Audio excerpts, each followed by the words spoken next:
یعنی بولو نا بہت مبارک مہینہ. کون سا مہینہ؟ شعبان. شعبان کا کیا ترجمہ؟ میں شعبان مہینہ آیا اس کا کوئی ترجمہ تو ہوگا. جیسا ہمارے ہاں کوئی لڑکا پیدا ہوتا ہے، لڑکی پیدا ہوتی ہے، ہم نام رکھتے ہیں تو مولانا کو پوچھتے ہیں کہ یہ نام ہم نے رکھا اس کا ترجمہ کیا ہے؟ تو یہ مہینے کا نام آیا ہے شعبان. اس کا ترجمہ کیا؟ پھیلنا اور پھیلانا.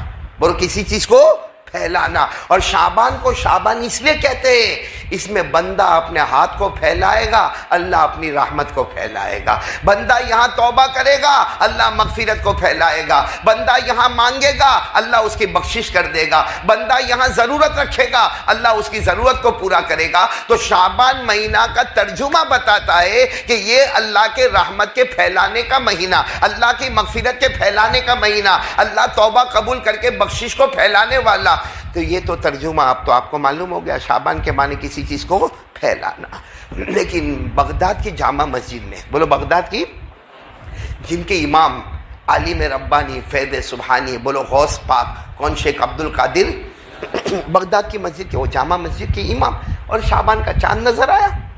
کوئی شخص دوڑتا دوڑتا آیا اور آ کر کہنے لگا حضرت حضرت وہ شعبان کا چاند آ گیا، وہ شعبان مہینہ شروع ہو گیا، شعبان مہینہ شروع ہو گیا. حضرت نے کہا مجھے بھی پتہ چلا اور لوگوں سے بھی پتہ چلا کہ چاند نظر آ گیا اور الحمدللہ شعبان مہینہ شروع ہو گیا، نئے مہینے کی ہم کو دعا پڑھنا چاہیے. حضرت نے سب کو دعا پڑھا دی.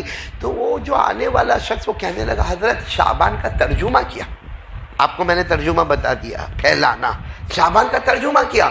اب شیخ عبد القادر جیلانی رحمۃ اللہ علیہ ماشاءاللہ حافظ بھی ہے، قاری بھی ہے، عالم بھی ہے، مفسر بھی ہے، محدث بھی ہے، مجدد بھی ہے. اللہ نے علم کا سمندر بنایا. لیکن کیا فرمایا؟ آج شعبان کا ترجمہ پوچھ رہے ہو، کل صبح آنا، کل صبح بتاؤں گا، کل فجر کی نماز میں آنا بتاؤں گا. وہ شخص چلے گئے، ٹھیک ہے کل فجر کی نماز میں آ کے جواب لے لوں گا. اب جتنے حضرت شیخ عبد القادر جیلانی کے اسٹوڈنٹس جو شاگرد تھے وہ کہنے لگے حضرت آپ نے بتایا نہیں، آپ نے ہم کو بتایا ہے کہ شعبان کے معنی کسی چیز کو پھیلانا، آپ نے اس شخص کو جواب کیوں نہیں دیا؟ فرمایا 6 مہینے ہو گئے اب کسی کو جواب نہیں دیتا جب تک خواب میں اپنے نبی سے مشورہ نہیں کر لیتا. بولو سبحان اللہ. جب تک اپنے نبی سے خواب میں مشورہ نہیں کر لیتا کسی کو جواب نہیں دیتا. اچھا دوسرے دن فجر کی نماز جیسے ہو گئی، خود پیران پیر عالم ربانی شیخ عبد القادر جیلانی رحمۃ اللہ علیہ فرماتے وہ کہاں ہے جو رات کو مجھے پوچھ رہا تھا کہ شعبان کا ترجمہ کیا ہے؟ تو وہ شخص کھڑا ہوا کہا حضرت میں ہی پوچھ رہا تھا. فرمایا سنو شعبان کے ترجمے ہوں گے پھیلنا، پھیلانا، رحمت کا پھیلانا. لیکن مجھے جو جواب ملا ہے وہ سنو. شیخ عبد القادر جیلانی نے اپنے ہاتھ مبارک کو ایسے آگے کیا، انگلی مبارک کو آگے کیا اور کہا سنو شعبان مہینہ آیا ہے اور شعبان میں 5 حروف ہے. بولو شعبان میں کتنے حروف ہے؟ 5. اگر آپ اردو عربی جانتے ہوں گے شعبان میں سب سے پہلے شین، پھر عین، پھر با، پھر الف اور پھر نون. شیخ عبد القادر جیلانی رحمۃ اللہ علیہ نے فرمایا سب سے پہلا حرف شین، جس کا مطلب ہے یہ مہینہ شرافت والا مہینہ ہے. بولو یہ مہینہ ہذا الشہر شہر شرافت، یہ مہینہ شرافت والا مہینہ ہے. اور اس کے بعد عین، عین کے معنی علا، علا کے معنی بلندی، یہ مہینہ بلندی والا ہے. اور پھر اتنے پیار سے فرمایا پیران پیر شیخ عبد القادر جیلانی رحمۃ اللہ علیہ نے کہ شین سے شرافت اور عین سے علا، علا کے معنی بلندی. اور یہ مہینہ شرافت والا بھی ہے، بلندی والا بھی ہے، کیونکہ 12 مہینوں میں یہ ایک وہ مہینہ ہے جس کو ہمارے نبی نے فرمایا یہ میرا مہینہ ہے. ہمارے نبی نے کیا فرمایا؟ شعبان شہری و رمضان شہر اللہ. ہمارے آقا صلی اللہ علیہ وسلم نے فرمایا یہ شعبان مہینہ میرا مہینہ ہے، یعنی محمدی مہینہ ہے، اور آنے والا رمضان مہینہ اللہ کا مہینہ ہے. تو ہمارے نبی شرافت والے، ہمارے نبی بلندی والے، تو یہ مہینے میں بھی شین آ گئی شرافت والی، عین آ گئی بلندی. اس کے بعد کیا کون سا حرف ہے؟ با. سننا برابر. پیران پیر نے فرمایا با کے معنی بر، بر کے معنی نیکی. اور پھر روتے ہوئے فرمایا یہ مہینہ گناہ کرنے کا نہیں، نیکیوں کے کرنے کا مہینہ. جو مہینے کی نسبت محمد کی طرف ہو، بولو صلی اللہ علیہ وسلم، جو نسبت ہمارے آقا کی طرف ہو، یہ مہینہ گناہ کرنے کا اللہ کے واسطے. یہ مہینہ میں یہ پب جی بند کر دو، یہ مہینے میں سنیپ چیٹنگ بند کر دو، یہ مہینے میں موبائل پہ زنا کرنا بند کر دو، یہ مہینے میں سودی کاروبار بند کر دو. یہ مہینہ شعبان مہینہ، اس مہینے میں گناہ کو چھوڑ دو اور کیونکہ یہ مہینہ محمدی مہینہ ہے، محمدی مہینہ گناہوں کے واسطے نہیں ہوتا ہے، نیکیوں کے واسطے ہوتا ہے۔ تو سین شین سے شرافت، عین سے علا بلندی، با سے بر یعنی نیکی۔ اب کون سا حرف آ گیا؟ الف۔ الف کے معنی الفت، بولو الف کے معنی، ساتھ میں بولوں گا الفت۔ الفت کس کو کہتے ہیں؟ محبت۔ لیکن الفت اور محبت میں بہت بڑا فرق ہے۔ بھائی آپ سب جمع ہو گئے، آپ میں سے کتنے ہوں گے کہیں گے ہم قاری صاحب سے بہت محبت کرتے، یہ قاری صاحب کہیں گے میں یہ علاقے والے سے بہت محبت کرتا۔ اس کو کہتے ہیں محبت۔ الفت اس کو کہتے ہیں جو تم سے تعلق توڑے، معافی مانگ کے اس سے تعلق جوڑو، اس کا نام الفت ہے۔ کوئی چچا سے بات نہیں کرتا ہوگا، کوئی اپنے خالہ سے بات نہیں کرتا ہوگا، کوئی اپنے پھوپھا سے بات نہیں کرتا ہوگا، کوئی اپنے گھر والے سے بات نہیں کرتا ہوگا، کسی نے اپنی بیوی کو غصے میں گھر بھیج دیا ہوگا۔ یہ مہینہ آیا پیارے نبی کی محبت میں، الف سے الفت ہے۔ یہ مت دیکھو کہ سامنے والے کی غلطی میری غلطی، معافی مانگو اور اس سے تعلق جوڑ دو، اس کا نام الفت ہے۔ اور اسی پر اللہ کی معافی کا وعدہ ہے۔ کتنی چیزیں ہو گئی؟ 4، شین شرافت، عین بلندی، پھر اس کے بعد با بر نیکی، الف الفت، اب کیا رہ گیا؟ نون۔ اوہو، نون کا مطلب نور خداوندی۔ یعنی پیران پیر شیخ عبد القادر جیلانی رحمۃ اللہ علیہ فرماتے کہ میں نے سنا میرے نبی نے فرمایا رات کو خواب میں، کیا فرمایا کہ اگر شرافت سمجھ گیا، اگر تو نے عین سے بلندی کو سمجھ گیا، با سے نیکیوں کو سمجھ گیا، الف سے الفت کو قائم کر دیا، تو آخری حرف نون ہے۔ نون کے معنی نور خداوندی، یعنی اللہ تعالیٰ اس مہینے کی قدر کرنے والے کے دل کو اپنے خاص نور سے منور فرما دیں گے۔ تو میرے دوستو، دل منور ہو جائے گا، دل اللہ کے نور سے منور ہو جائے گا، تو اللہ کی قسم کھا کر کہتا ہوں نیند بعد میں آئے گی، نبی پاک خواب میں پہلے آ جائیں گے۔ لیکن یہ مہینہ بہت عظیم مہینہ ہے اور یہ فیصلے والا مہینہ ہے۔ بولو یہ کون سا مہینہ ہے؟ یہ جو بڑی رات آئے گی نا، اس میں سب اللہ سب فیصلے، پورے سال کے فیصلے، آنے والے سال کے فیصلے ہوں گے۔ اللہ نے قرآن پاک میں فرمایا فِيهَا يُفْرَقُ كُلُّ أَمْرٍ حَكِيمٍ أَمْرًا مِّنْ عِندِنَا إِنَّا كُنَّا مُرْسِلِينَ۔ اللہ تبارک و تعالیٰ فرماتے ایک روایت کے مطابق یہ رات جو ہے، کون سی رات؟ شب برات، یہ فیصلے والی رات ہے۔ اللہ تبارک و تعالیٰ اس میں فیصلہ کریں گے آنے والے سال میں کون امیر رہے گا، کون غریب رہے گا، آنے والے سال میں کون تندرست رہے گا، کون بیمار رہے گا، آنے والے سال میں کون جیے گا، کون مرے گا، آنے والے سال میں کس کے یہاں عزت کا معاملہ ہوگا، کس کے یہاں ذلت کا معاملہ ہوگا۔ ہمارے نبی کی بیوی ہماری ماں حضرت عائشہ فرماتی ہے آنے والی رات میں یہ بھی فیصلہ ہوگا کون ایمان کے ساتھ جائے گا اور کس کے کلمے کو چھین لیا جائے گا۔ تو اس لیے بہت ڈرنے کا سینسیٹیو مہینہ ہے۔ اللہ یہ مہینے کی قدر کرنے کی توفیق عطا فرمائے۔ میں آج سوچ رہا ہوں کہ صرف ایک بات کروں، اسی میں وقت ختم ہو جائے گا، لیکن آپ ذرا بات کو سمجھو گے تو بہت اچھا لگے گا۔ سب سنیں گے انشاءاللہ؟ نہیں بولو نا، سب سنیں گے انشاءاللہ؟ یعنی کیا کرنا ہے ہم کو بھائی، سب سنیں گے انشاءاللہ؟ آپ کو معلوم ہوگا، آپ کو بے شک آپ کو معلوم ہوگا کہ ہمارے نبی ہجرت کر کے مدینہ آئے۔ ساتھ میں بولو نا، ہمارے نبی ہجرت کر کے مدینہ، اور ہجرت کرنے والوں کی تعریف اللہ نے کی، بولو کی نا اللہ نے؟ اللہ نے فرمایا یہ ہجرت کرنے والے، بہت اونچا درجہ رکھنے والے، یہ سب کامیاب ہونے والے۔ اللہ نے فرمایا الذین آمنوا وہاجروا وجاہدوا فی سبیل اللہ اعظم درجۃ عند اللہ واولئک هم الفائزون۔ اللہ فرماتے میرے بندے اور میری بندیاں جنہوں نے ہجرت کی، مکے سے مدینہ آ گئے، بولو مکے سے مدینہ آ گئے، اللہ کے راستے میں تکلیفیں اٹھائی، اللہ تبارک و تعالیٰ فرماتے ان کا درجہ بہت اونچا ہو گیا اور یہ سب کامیاب ہونے والے۔ چلو میں جلدی سے واقعے پر آ جاؤں، وقت بہت کم ہے۔ ہمارے نبی ہجرت کر کے مدینہ آئے، بولو ہمارے نبی ہجرت کر کے مکہ سے کہاں پر آ گئے؟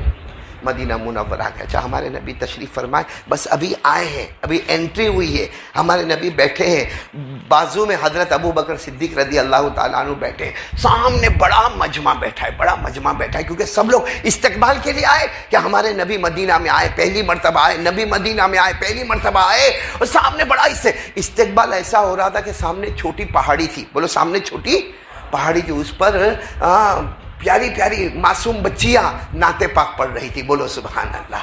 معصوم بچیاں نعت، اور نعت پاک بھی کیسی پیاری پڑھ رہی تھی. کیا پڑھ رہی تھی؟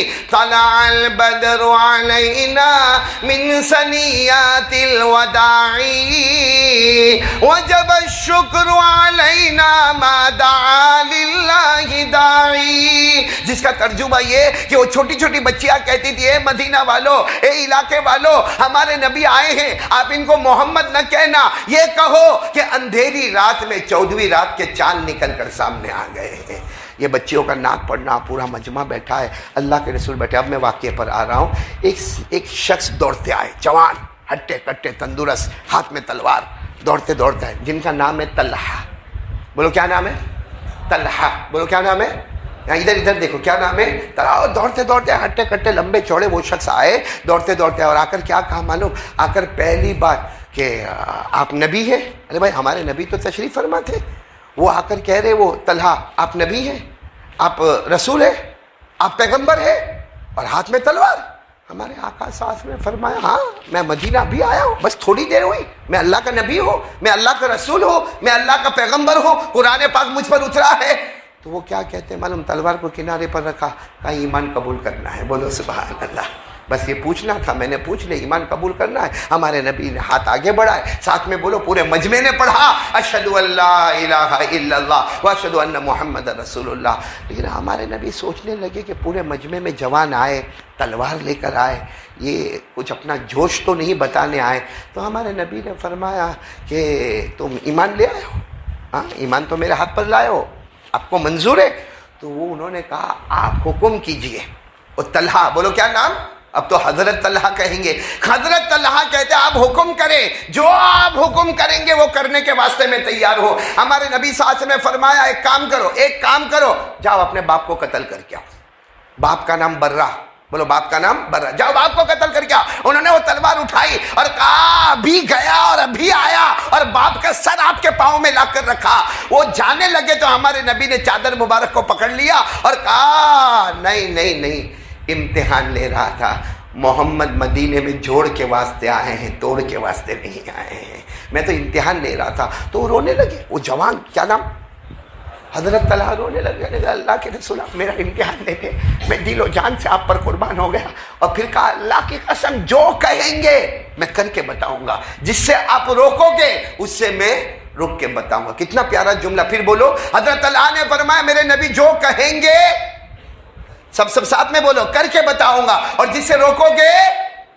اور اسی کا نام قرآن، اسی کا نام حدیث ہے، اسی کا نام شریعت ہے. قرآن میں اللہ نے فرمایا یہی کر لو، وَمَا آتَاكُمُ الرَّسُولُ فَخُذُوهُ وَمَا نَهَاكُمْ عَنْهُ فَانْتَهُوا.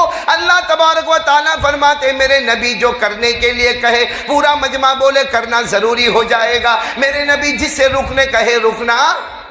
وہ صحابی نے یہی کہا میرے نبی. حضرت طلحہ نے فرمایا آپ جو کہو کروں گا، آپ جس سے روکو گے رکوں گا. بس بات ختم ہو گئی. بولو بات ختم ہو گئی.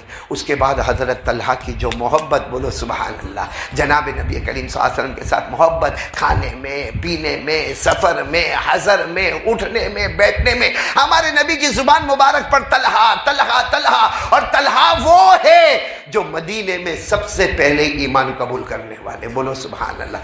لیکن ایک عجب واقعہ ہوا. واقعہ یہ ہوا کہ ایک فجر کی نماز میں طلحہ نہیں آئے. بولو طلحہ. ظہر میں بولو نہیں، عصر میں نہیں، مغرب میں، عشاء میں، 5 نمازوں میں طلحہ نہیں. ہمارے نبی صلی اللہ علیہ وسلم سوچے شاید کچھ کام ہوا ہوگا، کیونکہ یہ جہاں مسجد نبوی تھی نا وہاں سے تقریباً 3-3.5 کلومیٹر دور رہتے تھے، تو کچھ کام ہوا ہوگا تو نہیں آئے. دوسرے دن پھر بولو فجر، ظہر، عصر، مغرب، عشاء، بولو طلحہ. پورا مجمع بولے طلحہ نہیں آئے. تیسرے دن پھر فجر، ظہر اور عصر، بولو طلحہ. اب تیسرے دن کی عصر کی نماز میں ہمارے نبی نے سلام پھر، آنکھوں میں آنسو تھے. فرمایا آئینہ طلحہ، طلحہ نظر نہیں آ رہے. ایک پورا دن ہو گیا، دوسرا دن گزر گیا، آج تیسرا دن ہے، عصر کی نماز ہے اور طلحہ نظر نہیں آتے. تو ایک شخص کھڑے ہوئے اور کہنے لگے تو بہت بیمار ہے، آخری سانس لے رہے ہیں، تو بہت بیمار ہے، گھر پر ہے. اور کیا ہے؟ آخری سانس. ہمارے نبی صلی اللہ علیہ وسلم نے فرمایا میرا طلحہ بیمار ہے. آخری سانس لے رہے، سارے صحابہ کو کہا اٹھو اٹھو اٹھو ہم کو جانا ہے۔ اس وقت ہمارے پاس نبی کے پاس سواری کا انتظام نہیں تھا، آپ چلتے چلتے، بولو عصر کی نماز کے بعد چلتے چلتے 3 کلومیٹر 3.5 کلومیٹر۔ آج جب طلحہ کے گھر پر گئے، سارے طلحہ کے محلے والے جمع ہو گئے، محمد آ گئے، محمد آ گئے، نبی آ گئے، رسول آ گئے، پیغمبر۔ ہمارے نبی نے سب کو کہا مجھے طلحہ کے پاس لے چلو۔ جیسے گئے طلحہ کے پاس، حضرت طلحہ بے ہوش، جس کو آج کے زمانے میں کہتے قومے میں چلے جاتا آدمی۔ حضرت طلحہ بولو کیا ہے؟ بے ہوش ہے۔ ہمارے نبی صلی اللہ علیہ وسلم نے طلحہ کو دیکھا، بے ہوش ہے۔ ہمارے نبی کی آنکھوں میں آنسو آئے، کتنے پیار سے پیشانی پہ ہاتھ رکھا اور گھر والوں کو کہا سنو رات کو انتقال ہو جائے گا۔ ہمارے نبی نے فرمایا رات کو انتقال ہو جائے گا، آپ لوگ فکر مت کرنا، جب انتقال ہو جائے مجھے بلانا، میں آؤں گا، میں اپنے کپڑے میں ان کو کفن دوں گا، بولو سبحان اللہ، میں اپنے ہاتھوں سے نہلاؤں گا، بولو سبحان اللہ، اور میں ان کے جنازے کی نماز پڑھاؤں گا، بولو سبحان اللہ، اور میں ان کو خود دفن کروں گا، بولو سبحان اللہ۔ یہ کہہ کر ہمارے نبی روتے روتے آنسو بہاتے بہاتے چلے گئے، کیونکہ ہمارے نبی کو وہاں جا کے مغرب کی نماز پڑھانا ہے، وہاں جا کے عشاء کی نماز پڑھانا ہے۔ میرے پیارو، یہاں ہمارے نبی کا جانا، یہاں طلحہ کی آنکھ کا کھلنا، بولو سبحان اللہ۔ اور طلحہ کی جب آنکھ کھلی نا، بھائی جو آدمی بے ہوش ہو کتنے زمانے سے، آنکھ کھلی نا، پہلا زبان لڑکھڑاتی تھی، لیکن طلحہ نے پہلا سوال پوچھا، این رسول اللہ، میرے نبی کہاں پر ہے؟ بولو سبحان اللہ صلی اللہ علیہ وسلم، میرے نبی کہاں ہے؟ تو سب گھر والے جمع ہو گئے، گھر والوں نے کہا آپ فکر نہ کریں، فکر آئے تھے، ابھی آئے تھے۔ حضرت طلحہ میں ہوش جیسے نہیں تھا، پھر بھی جیسے کھڑے ہونے کی کوشش کرتے، میرے نبی یہاں آئے تھے، یعنی 3.5 کلومیٹر کا سفر کر کے پیدل میرے نبی یہاں آئے تھے۔ سب نے کہا آپ آرام کریں، آئے تھے تو کہا آئے تو کیا کہا یہ کہا کہ رات کو تمہارا انتقال ہو جائے گا، اور انہوں نے یہ بھی کہا کہ غسل وہی دینے والے، بولو سبحان اللہ، جنازے کی نماز وہی پڑھانے والے، کفن کا کپڑا وہی دینے والے، اور تمہیں دفن بھی وہی کرے۔ تو حضرت طلحہ نے اشارہ کیا، نہیں نہیں نہیں نہیں نہیں، رات کو انتقال ہوگا، بے شک میرا انتقال ہوگا، لیکن نہ آپ کوئی بھی نبی کو نہیں بلائیں گے، وہ یہاں آئیں گے نہیں، رات کو وہ یہاں نہیں آئیں گے، اور رات کو وہ آ کر کفن کا کپڑا بھی نہ دیں گے، وہ جنازے کی نماز بھی نہیں پڑھائیں گے، وہ غسل بھی نہیں کریں گے، وہ مجھے دفن بھی نہیں کریں گے۔ تم میں سے کوئی آدمی یہ کام کر لینا، ان کو نہیں بلانا، کیونکہ رات کا وقت ہوگا، اندھیرا ہوگا، سناٹا ہوگا، 3.5 کلومیٹر کا سفر ہوگا۔ ارے اگر آتے آتے میرے نبی کو کہیں پاؤں میں کانٹا چبھ گیا، ارے میرے نبی کے پاؤں میں کہیں پتھر لگ گیا، ارے میرے نبی کسی سے ٹکرا گئے، یہ طلحہ بغیر سب کے جا سکتا، لیکن نبی کو آنچ لگے اس کو برداشت ہوا۔ معاملہ ایسا ہی، رات کو انتقال ہو گیا، اور بولو انا للہ، حضرت طلحہ اللہ کو پیارے ہو گئے، بولو انا للہ وَإِنَّا إِلَيْهِ، اللہ کو پیارے ہو گئے۔ اب گھر والوں کی جیسے انہوں نے وصیت کی تھی، کسی نے آ کے غسل دے دیا، کسی نے کفن دے دیا، کسی نے جنازے کی نماز پڑھا دی، اور سارے محلے والے مل کے دفن کیے۔ میرے پیاروں، یہاں تو یہ ہو گیا، وہاں ہمارے نبی پوری رات سوئے نہیں، پوری رات سوئے نہیں کہ میرے طلحہ کی کوئی خبر نہیں آ رہی، طلحہ کی کوئی خبر نہیں آ رہی۔ طلحہ، ہمارے نبی اسی حال میں فجر کی نماز پڑھانے آئے، فجر کی نماز پڑھانے کے بعد ہمارے نبی نے پہلا سوال پوچھا، بھائی طلحہ کے بارے میں کوئی خبر آئی؟